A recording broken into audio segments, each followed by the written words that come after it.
इतने साल से आप एजुकेशन चला रहे हैं। पिछले कुछ साल से मेरा अनुभव हुआ है, चूंकि मैंने कुछ फिल्में की हैं। एक फिल्म थी तारे ज़मीं पर, और अभी हाल ही में मेरी जो फिल्म आई है 3 इडियट्स, ये दोनों फिल्में एजुकेशन के टॉपिक पर हैं। तो लिहाजा मैं इस वजह से मैंने काफ़ी रिसर्च की एजुकेशन के ऊपर, और कुछ चीज़ें मेरे सामने आई हैं और वो चीज़ें मैं आपके सामने रखना चाह रहा हूँ। आज यहाँ पेरेंट्स हैं, एजुकेटर्स हैं, टीचर्स हैं, बच्चे भी हैं। हो सकता है पता नहीं मैं कितना सही बोल रहा हूँ, गलत बोल रहा हूँ, लेकिन मेरे कुछ विचार हैं जो मैं आपके सामने रखना चाहूँगा एजुकेशन से जो जिनका संबंध है। और वो ये कि सबसे पहले तो हर बच्चा खास होता है। ये मैंने डिस्कवर किया अपने रिसर्च में। हर बच्चा खास होता है। हर बच्चे में, हमारी तरह, आपकी तरह और हमारी तरह, हर बच्चे में कुछ ना कुछ काबिलियत होती है, कुछ ना कुछ कमजोरी होती है। मुझ में भी कमजोरी है, काबिलियत है। आप में भी कुछ ना कुछ काबिलियत और कमजोरी है, और हर बच्चे में कुछ ना कुछ कमजोरी और काबिलियत होती है। और हमें as parents, as elders, as education system, हमें हर बच्चे की खासियत को पहचानना है, उससे मदद करनी है।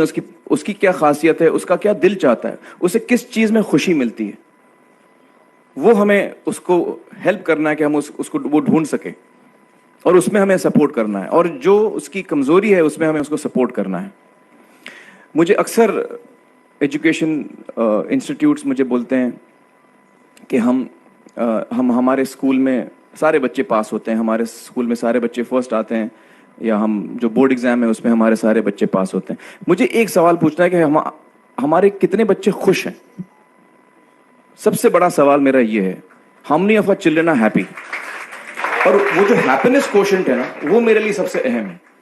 क्योंकि देखिए, पढ़ाई लिखाई तो हम सीख ही लेते हैं। जब मुझे कोई चीज सीखनी होती है तो मैं कुछ ना कुछ करके सीख ही लेता हूं। हमारी फिल्म 3 इडियट्स जब रिलीज होने वाली थी, रिलीज से पहले हमने कई स्क्रीनिंग्स रखे थे, टेस्ट स्क्रीनिंग जिसको हम कहते हैं, जिसमें कि हम ऑडियंस जैसे आप लोग हैं उनको बुलाते हैं, फिल्म दिखाते हैं, उनसे पूछते हैं कि फिल्म कैसी लगी। ऐसे एक टेस्ट स्क्रीनिंग हमने किया था। बंबई में एक फैक्ट्री में कारीगर लोग काम करते हैं, तो करीब 25-30 कारीगर आए थे उस स्क्रीनिंग में। स्क्रीनिंग के बाद उनका एक कारीगर था, उसने मुझसे एक सवाल पूछा। उसने मुझसे ये पूछा, आप लोगों ने फिल्म देखी है 3 इडियट्स? उसमें उसने मुझे एक सवाल पूछा जो बहुत कमाल का सवाल था।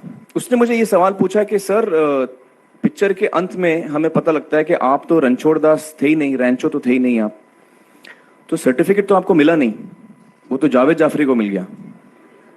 तो आप इतने बड़े साइंटिस्ट कैसे बन गए? इतने बड़े पेटेंट्स, 400 पेटेंट्स, जापानी लोग आपके पीछे पड़े हैं, तो आपको सर्टिफिकेट तो मिला नहीं, तो आप इतने बड़े साइंटिस्ट कैसे बन गए? बहुत ही अहम सवाल है ये, बहुत ही इंपॉर्टेंट सवाल है। और ये जो मुद्दा है उसके हार्ट में जाता है ये, कि जब मैं एग्जाम के लिए रट के जवाब देता हूं और वो जवाब में मुझे नंबर मिलते हैं और मैं पास हो जाता हूं, तो मेरे हाथ में एक पर्चा आता है जो मुझे कहता है कि मैं पढ़ा लिखा हूं। लेकिन वाकई मैं पढ़ा लिखा हूं या नहीं, ये अभी तक हमको श्योर मालूम नहीं है।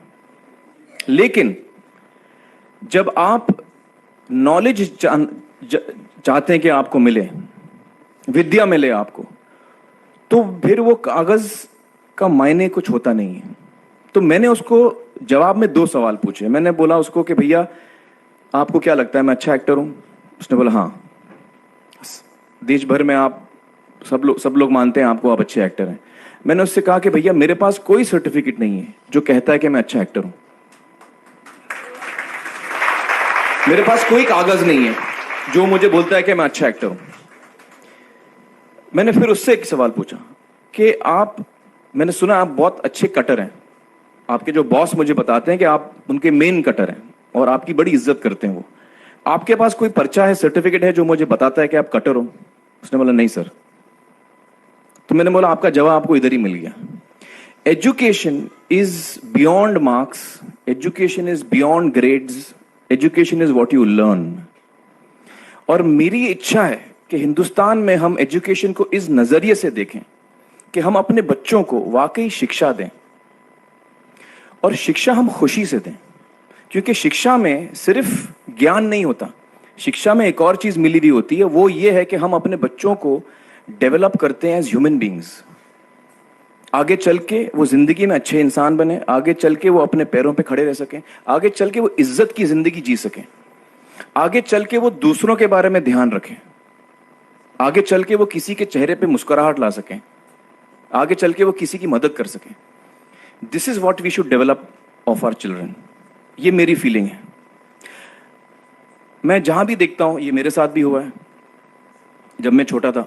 जब से हमारे बच्चे छोटे होते हैं, जब से बच्चे पैदा होते हैं, बच्चा घर आता है, हम बच्चे को पूछते हैं भाई मार्क्स कितने मिले, फर्स्ट आया कि सेकंड आया? वो बोलता है सेकंड। सेकंड आया तो अरे फर्स्ट नहीं आया, डांट पड़ती है उसको। जो बोलता है मैं 10th आया तो उसकी तो हालत ही बुरी हो जाती है। बच्चे को लगता है यार ये फर्स्ट आना बड़ा जरूरी है। उसको रेस में हम पूछते हैं तुम रेस में फर्स्ट आए कि सेकंड आए? में हम उसको बचपन से, जब से वो केजी लोअर केजी में होता है, जब लोअर केजी में रेस होती है, चमचा मुंह में लगा के उसमें नींबू डाल के भागते हैं। उसमें भी हम बच्चे को पूछते हैं अरे मेरा बेटा फर्स्ट आएगा, ला, ओ बेटा मेरा फर्स्ट आना, मतलब पेरेंट्स चिल्ला रहे हैं बेटा भागो, मतलब नींबू लेके भागो। तो उसमें होता क्या है कि बच्चे को लगता है कि यार ये बड़ा जरूरी है। मेरे पेरेंट्स को हमेशा, मेरे पेरेंट्स मुझे एक ही सवाल पूछते हैं, मैं फर्स्ट आया कि नहीं। उसके जहन में ये बात बैठ जाती है कि मेरे को अव्वल आना है, मेरे को कंपीट करना है, मेरे को बाकी लोग से आगे निकलना है। टीचर्स भी यही सवाल उसको पूछते हैं आमतौर पे। ये मेरे साथ हुआ है। होता क्या है कि जब वो बच्चा 21 साल का होता है तो वो बड़ा सेल्फिश हो जाता है, और उसको सेल्फिश हमने बनाया, हमारे सिस्टम ने बनाया। वो अपने बारे में सोचता है और किसी के बारे में नहीं सोचता, क्योंकि यही हमने उसको ट्रेन किया बचपन से। बचपन से हमने उसको यही ट्रेन किया कि बेटा तुम पहले आना, बाकी सब लोग को भूल जाओ। तो जब वो नौजवान बनता है तो उसका नजरिया सोसाइटी की तरफ यही हो जाता है कि भैया मुझे आगे बढ़ना है, बाकी सब बाय हुक और by crook I must succeed, I don't care about anybody else. मेरा ये दिल कहता है, मेरा ये दिल चाहता है कि अगर हम जितने यहां पेरेंट्स हैं, एडल्ट्स हैं, यंगस्टर्स हैं जो कल जाके पेरेंट्स बनेंगे, अगर हम अपने बच्चों को ये सीख दें जब वो छोटे हैं, जब वो घर आए हम उसको ये सवाल पूछें, ये नहीं पूछें कि मार्क्स कितने मिले, उसको ये पूछें कि बेटा आज तुमने किसकी मदद की, आज तुमने किसके चेहरे पे मुस्कुराहट लाई। अगर हम उसको ये पूछें तो उसको ये लगेगा कि यार जरूरी ये है।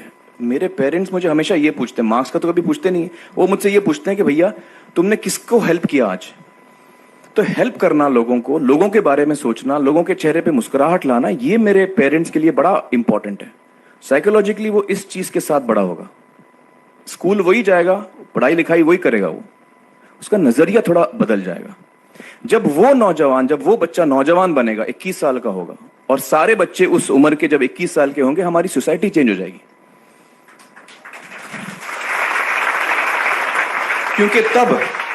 क्योंकि तब हमारी सोसाइटी में ऐसे नौजवान होंगे जो खुद के बारे में नहीं सोच रहे हैं, दूसरों के बारे में सोच रहे हैं। तो मुझे लगता है कि सबसे बड़ी चीज जो हमारे एजुकेशन सिस्टम में मैं देखना चाहूंगा, जो मैंने अपने स्कूल लाइफ में नहीं देखी, कि हमको ये अहमियत इस पे दी जा रही है कि हम अपने आसपास के बच्चों को कितना हेल्प कर रहे हैं। ये एक बहुत बड़ी तब्दीली अगर आ जाए तो मुझे लगता है कि हमारा देश बहुत सुधर सकता है, बहुत बदल सकता है।